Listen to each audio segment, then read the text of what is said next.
There are two types of dental bridges.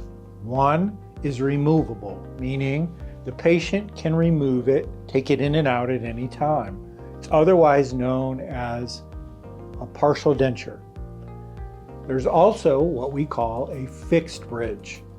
A fixed bridge replaces teeth that are missing. It may be a single tooth, multiple teeth, that uses a crown on each of the adjacent teeth to the space, sometimes multiple teeth on each side with crowns on them, with a tooth being replaced in between those, and everything is connected with that restoration.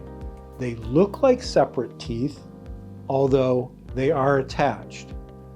The two ends, the crowns of that bridge, support the middle tooth that's being replaced. That's why we call it a bridge. Just like you drive across, out driving down the street, any bridge you drive across has an abutment, a supported structure on each side with a span portion in between.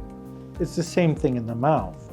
Crown, crown, abutment, abutment, span portion. We call that span portion a pontic.